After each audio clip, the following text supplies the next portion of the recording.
Welcome, folks. Welcome to the Economic Roundtable and the Marketplace. This is Anthony Weeks. I am on location here in Coral Gables, Florida, and I am delighted to have this opportunity to be able to sit down and welcome the new Director General of the Taipei Economic Cultural Office here in Miami. He is the successor to Philip Wong, who served this office honorably, and I look forward to the opportunity to be able to develop and continue the, if you will, the mission to be able to build better relationship and cooperation between Taiwan and the United States. This is Anthony Weeks, and I'm going to have an opportunity to engage the new Director General, Chen, who is going to be responsible for leading this agency for the foreseeable future on the issue of economics, culture, and other opportunities as well. And I'm delighted because I'm able to look at where we can find synergy to work together in order to achieve that objective. I recently returned, I traveled to Taiwan, Taipei, with my colleagues. There was a Virgin Islands delegation that went to Taipei to attend the Taipei Smart City Summit and Expo 2018. It was my first time venturing on the other side of the world. It was a tremendous experience, and I learned a lot. It opened my eyes to what I believe is going to be just a tremendous opportunities for working collaboratively and cooperate with each other. And for today, for the purpose of today's interview, you will have an opportunity to get to meet the new Director General of the Taipei Economic and Cultural Office here in Miami. Good afternoon, David. Good afternoon, Anthony. How are you? Very good. Thank you so much. Welcome to the United States. Yeah, it's my pleasure. And I am really excited about this opportunity for you and I to kind of just chat a little bit. Me too. Yeah. On a very important matter. Okay. The issue of health. Mm-hmm. Health is, doesn't matter what your nationality is, what your race is, Yes. Where you are on this planet, the right for decent, good health Yeah. is paramount, Yeah, right. okay? And no one should ever be denied the opportunity or the right to get the best standard Yes. and quality health care. Yeah. And so today, I want to be able to kind of use this opportunity to talk a little bit about a current issue, Yes. that one of the things you're going to have to try to, in your capacity, try to assist in dealing with this issue. There's some questions that have been prepared, Okay. and hopefully I would like to be able to get some answers from you Okay. as to what the position is Sure. of the Taiwan. Yes.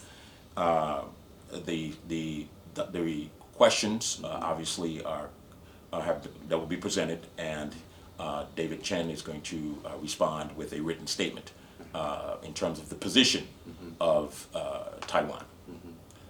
All right. So question number one, David. Do you mind me calling you David? Sure, David. Anthony, that's my pleasure. Yeah. Thank you so much. Thank you so much for that. Yeah. Let's talk a little bit about the issue at hand, because this will help the public to understand what's really happening. Yeah. Okay. So the first question we'd like to examine is number one. Taiwan was invited to the annual World Health Assembly as an observer from 2009 to 2016. Yes. Unfortunately, since 2017, Taiwan hasn't been invited to the World Health Assembly. Yes.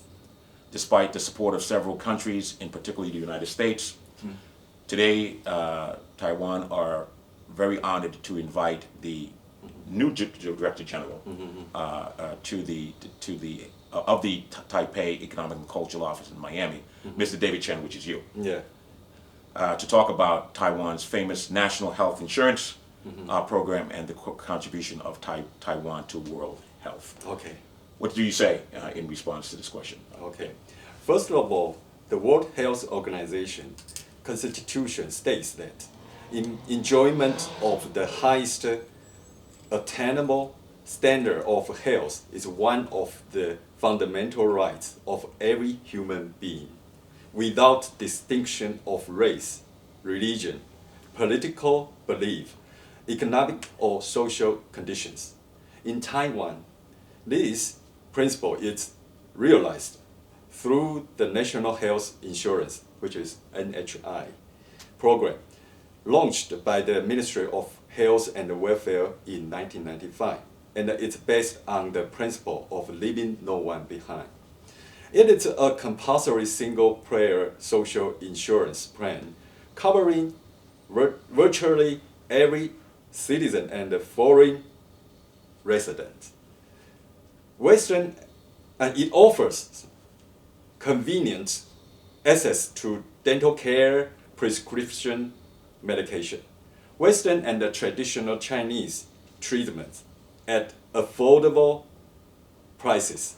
Users are free to choose doctors and hospitals, enjoy short wait times, and seek for a specialty care without referral. Second, Taiwan has a great deal of experience in building and maintaining a universal health insurance system. Mm-hmm. From service provider management to financing and coping with social economic change. We believe that Taiwan's healthcare system can serve as a model for all the other countries. Taiwan has a constructive role to play in creating a robust global health network, and the best way to share our experience with other countries is through participation in the World Health Assembly and the WHO. You know, I want to thank you for that, because as I listen to your statement, mm-hmm. I hear a lot of similarity to Taiwan's position through other countries throughout the world in terms of healthcare for all, mm-hmm. universal healthcare, mm-hmm. making healthcare accessible. Mm-hmm. And so this is a good thing in terms of, you know, how you want to participate. Mm-hmm. In Taiwan would participate in the upcoming Geneva World Health Organization forum that's taking place this year. Yeah. And so I want to commend you for that and the position you've taken in that regard. Mm-hmm. Number two. As I know, Taiwan is seeking for a meaningful participation in the 71st World Health Assembly that will take place in Geneva from May 21st to 26th of this year. I'd like to know, why does Taiwan want to participate in the World Health Assembly, and why should the World Health Assembly accept Taiwan? Okay, thank you, Anthony. If the idea of health for all is taken seriously, then the factual lockout of more than 23 million Taiwanese people from the WHO is not acceptable. This creates serious gaps in the global health security system and threatens people's right to health. In recent years, Taiwan has successfully transformed its role on the international stage from aid recipient to assistance provider. It has established a comprehensive disease prevention system and organized numerous training workshops aimed at building capacity to prevent, such as Ebola, MERS, dengue fever, and Zika in the Asian Pacific and the Southeast Asia. Meanwhile, Taiwan needs the WHO to protect the health of its own people as well as those in the region and the entire world. Through its participation in the WHA and the WHO, it could share experience with other countries, make timely reporting and acquire information on diseases, and play a constructive role in global health protection. This would create a win-win scenario for Taiwan, the WHO, and the whole world community. And certainly this can only happen if Taiwan is given an opportunity to participate, Yeah. to be able to present your thoughts and ideas and what you believe Taiwan can do to make a difference Yeah. in the healthcare space. And obviously, if you're not there, you will not have that opportunity to be able to advance that. And so it makes a lot of sense Yes. for you to want to be there. After all, if the World Health Organization and the World Health Assembly Organization is true to their constitution, okay, they will not deny Taiwan an opportunity Yeah. to participate. Yeah. Based on the constitution of the WHA and WHO. Yeah. So thank you for that Yeah. and clearing that up. And finally, what are the consequences if Taiwan is excluded from the World Health Organization? Yes, thank you. In a globalized world, it is important for countries to work together, overcome all their healthcare challenges. Taiwan is seeking assistance from its allies and the United States, has been a long-time supporter of Taiwan. We really appreciate it. Taiwan is more than willing to send our health personnel to help contain severe outbreaks in the international community. It is important to share experiences and get information about diseases, and it is the WHO's responsibility to further the dissemination of information with all parties involved.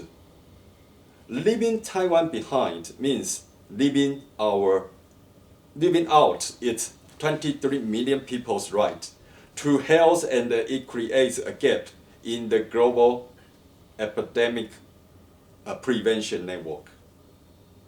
I want to thank you for that, and I think this is the official statement, obviously, that you've shared with the audience, and it's important for folks to understand that clearly this is a very serious matter, and one begs to ask the question.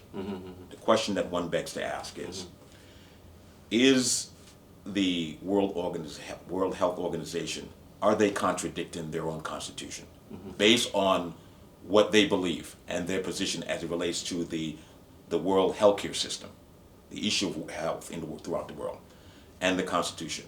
Are they contradicting their own policy and constitution?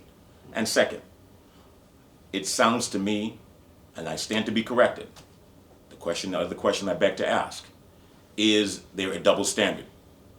Is there a double standard on the position that the United Nations World Health Organization and World Health Assembly is taking in this process?